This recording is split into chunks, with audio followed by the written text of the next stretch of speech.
Welcome again to Joe Stunner Boxing. I want to talk about Eddie Hearn. Well, I don't really want to talk about him, but I'm going to. Specifically, this strange sort of almost bullying vibe that he gives off when he deals with certain people. The latest being Ben Shalom. Now, I've always thought that Eddie, because he's quite a big guy and he's about 6'4", 6'5", he's quite big with it. He's a fit guy, he works out, he loves being on the cover of GQ and doing all that good stuff. He's the sort of person who thinks that wearing a brand name shirt gives you some sort of gravitas. He's got that sort of, what do they call it? What's the phrase that someone used once that I thought was quite funny?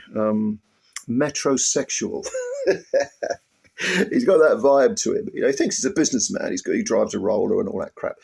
Okay, nothing wrong with having a bit of money. Nothing wrong with enjoying the good life. But when you think it somehow gives you some sort of moral gravitas, moral high ground, it gets a bit silly, doesn't it? And also, when someone puts it up, and you can normally tell what kind of substance someone has by how they react. Now, Eddie, of course, is a piss taker non pareil. He is, he's someone who goes around taking the piss out of everyone, and he's got that, Essex boy, used car salesman, double glazing salesman, patter, cold caller patter, and he prides himself on being a great businessman, talking about being the greatest promoter in the world, and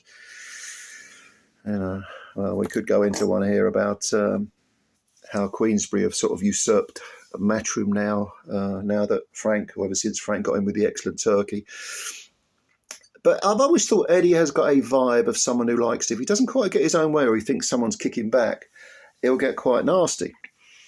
And he's not a litigious person. I mean, Frank Warren is a flat-out nasty piece of work if you cross him.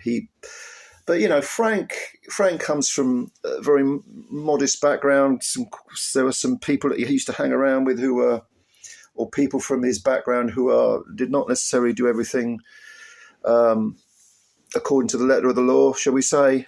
Frank started his boxing career in the unlicensed circuit, and the Warrens were, they knew people. You know what I mean? They were faces around town. Eddie is Eddie's father, Barry, comes from, again, not absolutely humble beginnings, but humble beginnings compared to what Matchroom is now worth. Certainly, he built up Matchroom through snooker and in boxing and darts and all that sort of thing. So Eddie's basically a rich kid. All right, he's a trustafarian, whereas Frank certainly isn't. But what I found is with these, these sort of rich kids who want to sort of be part of the cool crowd or the tough crowd, they learn how to sort of develop defense mechanisms and, behave in a certain way, which, usually through humor, which appeals to people who genuinely are, faces about town. But if someone calls them out, then they get a bit arsey about it. And I think Eddie Hearn is prone to this. We first saw it with people that who would interview him, like Parsons, for example. There was the so-called banter between the two, which I always thought was banal. But Eddie would get quite nasty with Parsons, and he would have a go at Coogan as well, although Coogan's a big lump and, would probably slap him down.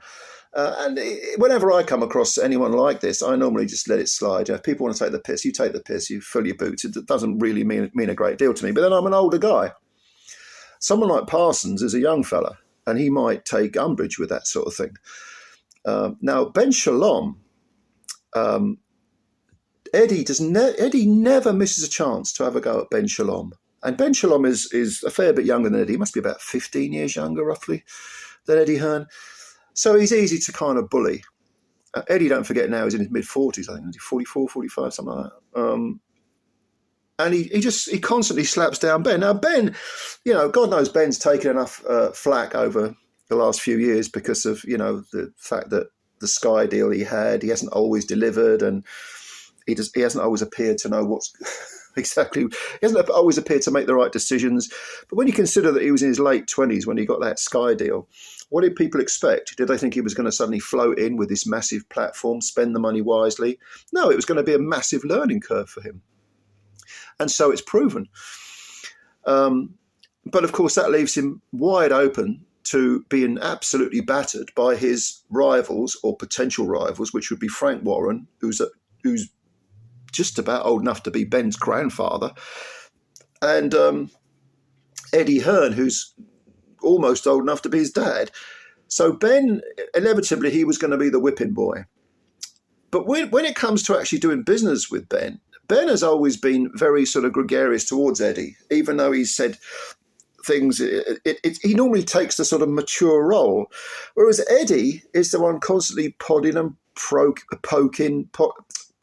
poking and being, making obnoxious, childish remarks.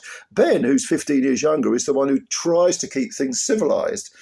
So any time Eddie gets a chance to put the boot into Ben, he's doing it. He does, the business with the egg, recently with the Eubank thing where Eubank slaps Ben with the egg, and Ben said, I had no idea that was going to happen. I don't believe you. I think he's lying.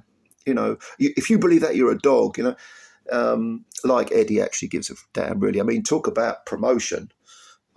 Maybe Eddie's got his nose put out of joint because Eubank is the one who's doing the best job at promoting the fight.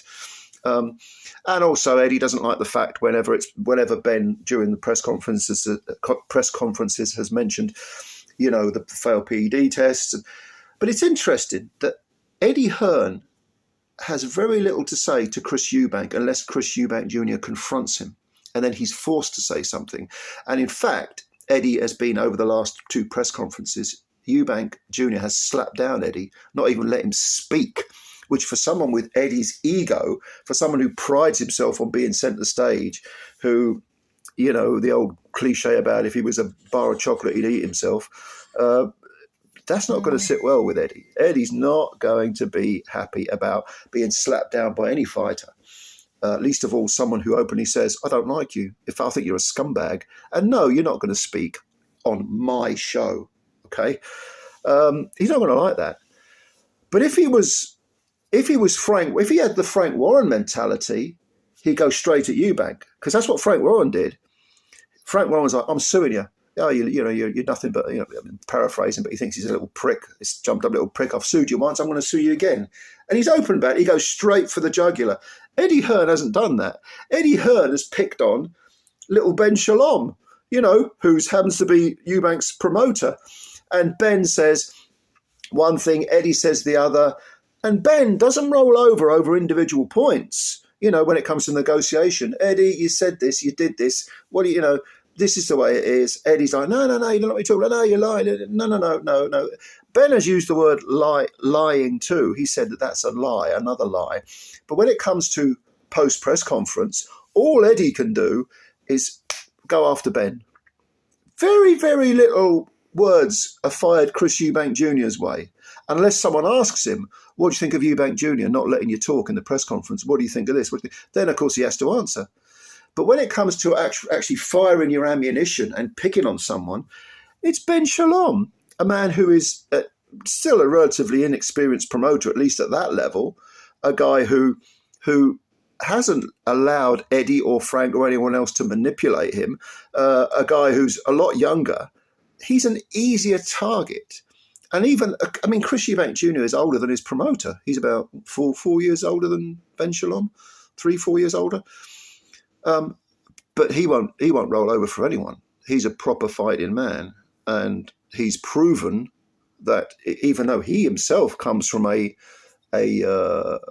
privileged background, because his father was a multimillionaire and his father, Chris Eubank Sr., a legend of British boxing and so on, just like Conor.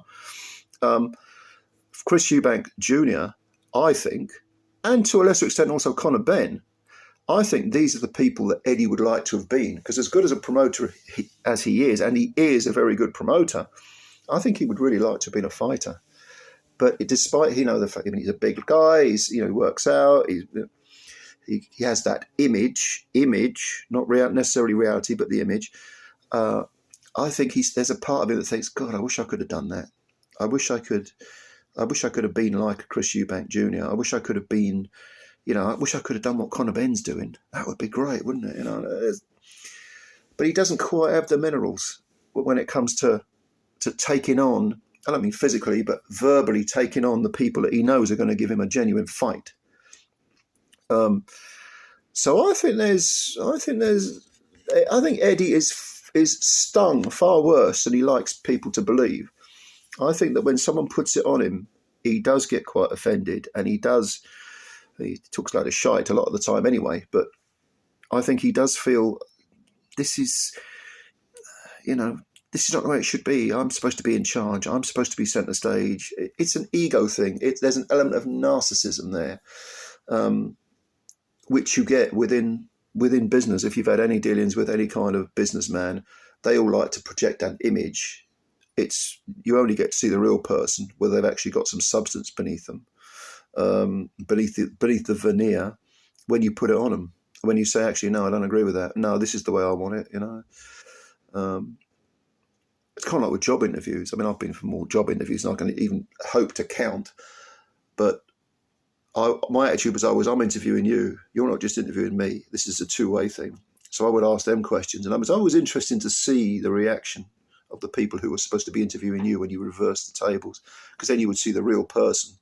And when you see the real person, you think, okay, yeah, I can work with this guy, or this guy's a prick, or this she's an idiot, or whatever. I'm not working for this person. So obviously this video has been me playing amateur psychologist up to a point, but I think these are things that are quite, they're sort of worth looking at, because one thing Conor Benn said was, my team, I've had my team from the start. We're a tight unit, blah, blah, blah. And I wonder how much of that is because Conor has allowed Eddie Hearn and his trainers to just dictate to him what they're saying is for the best. Now, okay, if you have a team, you want to be doing that. You want to allow people to give you advice. But Chris Eubank Jr. is not like Conor Benn in the sense that he would say, well, actually, no, I don't want to do that. Actually, I prefer to do it this way. That's the difference between the two characters. And let's not forget that Eubank Jr. is 7 years older than Conor Benn, which when you're that age, when you're 20s and your 30s, that can be a substantial difference. When you get into your 50s, it's sort of negligible. The older you get, the differences become slighter. But let me know what you think. Leave your comments below. Eddie Hearn, that's the subject for today's video. Give me your opinions on Eddie Hearn. What do you think he's really like? And what do you think of this vibe between him and Ben Shalom? Let me know. Let me know what you think. I'm interested to read your comments. And yeah, thanks very much. Subscribe to the channel if you're new. Please do. You're helping the channel out a great deal. It takes a second and costs you nothing. And hit the like button as well. And I will look at your comments, and I will reply to as many as I possibly can. But thank you, as always, for your time, and bye for now.